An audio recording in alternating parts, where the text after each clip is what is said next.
Les malheurs de Sophie, de Madame la Comtesse de Ségur. Chapitre 1. La poupée de cire. Ma bonne, dit un jour Sophie, en courant dans sa chambre. Venez vite ouvrir une caisse que papa m'a envoyée de Paris. Je crois que c'est une poupée de cire, car il m'en avait promis une. Où est la caisse? Dans l'antichambre. Venez vite, ma bonne, je vous en supplie. La bonne posa son ouvrage et suivit Sophie à l'antichambre. Une caisse en bois blanc étant posée sur une chaise, la bonne l'ouvrit. Sophie aperçut la tête blonde et frisée d'une jolie poupée de cire. Elle poussa un cri de joie et voulut saisir la poupée qui était encore ouverte d'un papier d'emballage. « Prenez garde, ne tirez pas encore, vous allez tout casser, la poupée tient par des cordons. Cassez-les, arrachez-les, vite, ma bonne, que j'ai ma poupée. » La bonne a eu lieu de tirer et d'arracher, prit ses ciseaux, coupa les cordons, enleva les papiers, et Sophie put prendre la plus jolie poupée qu'elle ait jamais vue. Les joues étaient roses avec des petites fossettes, les yeux bleus et brillants. Le cou, la poitrine, les bras en cire, charmant et potelé. La toilette était très simple, une robe de percale festonnée, une ceinture bleue, des bas de coton et des brodequins noirs en peau vernie. Sophie l'embrassa plus de 20 fois, et la tenant dans ses bras, elle se mit à sauter et à danser. Son cousin Paul, qui avait 5 ans et qui était en visite chez Sophie, accourut aux cris de joie qu'elle poussait. « Paul, regarde, quelle jolie poupée m'a envoyé papa !» s'écria Sophie. « Donne-la-moi, que je la vois mieux. »« Non, tu la casserais. Je t'assure que j'y prendrai bien garde. Je te la rendrai tout de suite. » Sophie donna la poupée à son cousin, en lui recommandant encore de prendre bien garde de la faire tomber. Paul la retourna, la regarda de tous les côtés, puis la remit à Sophie en secouant la tête. « Pourquoi secoues-tu la tête ? » ?»« Parce que cette poupée n'est pas solide. Je crains que tu ne la casses. »« Oh, sois tranquille, je vais la soigner. Tant que je ne la casserai jamais. Je vais demander à maman d'inviter Camille et Madeleine à déjeuner avec nous pour leur faire voir ma jolie poupée. »«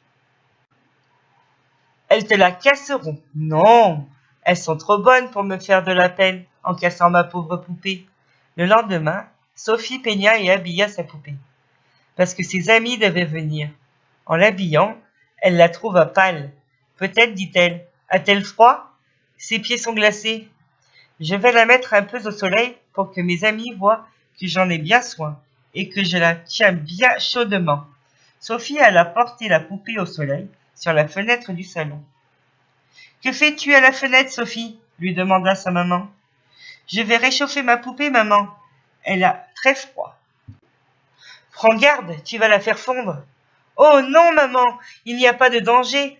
Elle est dure comme du bois. Mais la chaleur la rendra molle et il lui arrivera quelque malheur, je t'en préviens. » Sophie ne voulut pas croire sa maman. Elle mit la poupée étendue de tout son long au soleil qui était brûlant. Au même instant, elle entendit le bruit d'une voiture. C'étaient ses amis qui arrivaient. Elle courut au-devant d'elle. Paul les avait entendus sur le perron. Elles entrèrent au salon en courant et parlant tout à la fois. Malgré leur impatience de voir la poupée, elles commencèrent par dire bonjour à Madame Réan, maman de Sophie. Elles allèrent ensuite à Sophie, qui tenait sa poupée et la regardait d'un air consterné. Madeleine dit, regardant la poupée, « La poupée est aveugle, elle n'a pas de yeux. » Camille, « Quel dommage! Comment elle est jolie! » Madeleine, « Mais comment est-elle devenue aveugle? Elle devait avoir des yeux. » Sophie ne disait rien. Elle regardait la poupée et pleurait. « Je t'avais dit, Sophie, qu'il y arriverait un malheur à ta poupée si tu obstinais à la mettre au soleil. Heureusement que la figure et les bras n'ont pas eu le temps de fondre. Voyons, ne pleure pas. Je suis très habile médecin. Je pourrais peut-être lui rendre ses yeux. »« C'est impossible, maman. Ils n'y sont plus. » Madame de Réan prit la poupée en souriant et la secoua un peu. On entendit comme quelque chose qui roulait dans la tête. « Ce sont les yeux qui font le bruit que tu entends, » dit Madame de Réan. « La cire a fondu autour des yeux et ils sont tombés.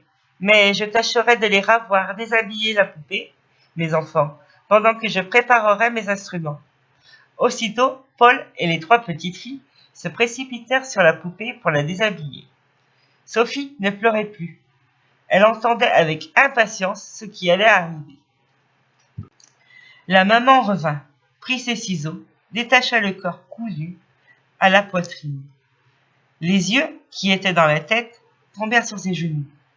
Elle les prit avec des pinces, les replaça où ils devaient être. Et, pour les empêcher de tomber encore, elle coula dans la tête et sur la place où étaient les yeux de la cire fondue qu'elle avait apportée dans une petite casserole. Elle entendit quelques instants que la cire fut refroidie, et puis elle recousit le corps et la tête.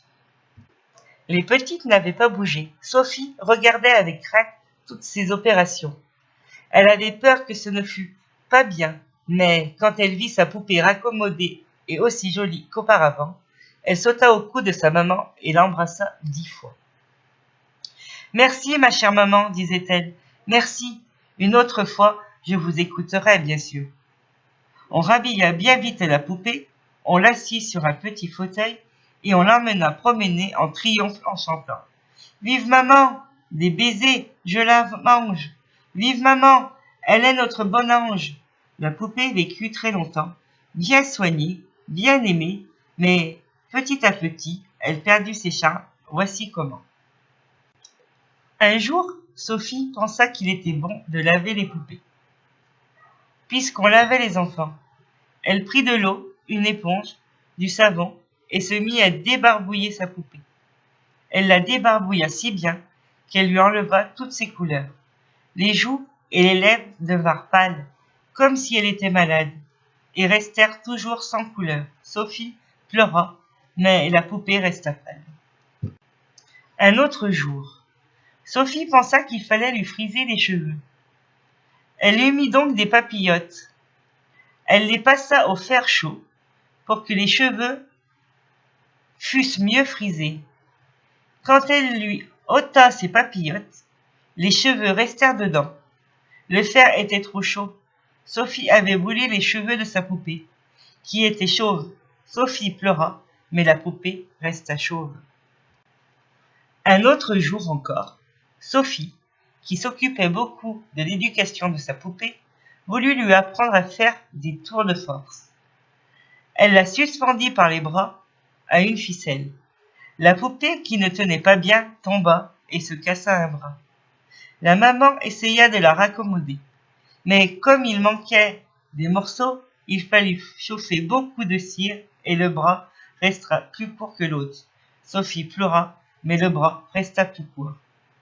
Une autre fois, Sophie songea qu'un bain de pied serait très utile à sa poupée, puisque les grandes personnes en prenaient. Elle versa de l'eau bouillante dans un petit seau, y plongea les pieds de la poupée, et quand elle la retira, les pieds s'étaient fondus et étaient dans le seau. Sophie pleura, mais la poupée resta sans jambes. Depuis tous ces malheurs, Sophie n'aimait plus sa poupée, qui était devenue affreuse et dont ses amis se moquaient. Enfin, un dernier jour, Sophie voulut lui apprendre à grimper aux arbres. Elle la fit monter sur une branche, la fit asseoir, mais la poupée, qui ne tenait pas bien, tomba. Sa tête frappa contre des pierres et se cassa en 100 morceaux. Sophie ne pleura pas, mais elle invita ses amis à venir enterrer sa poupée.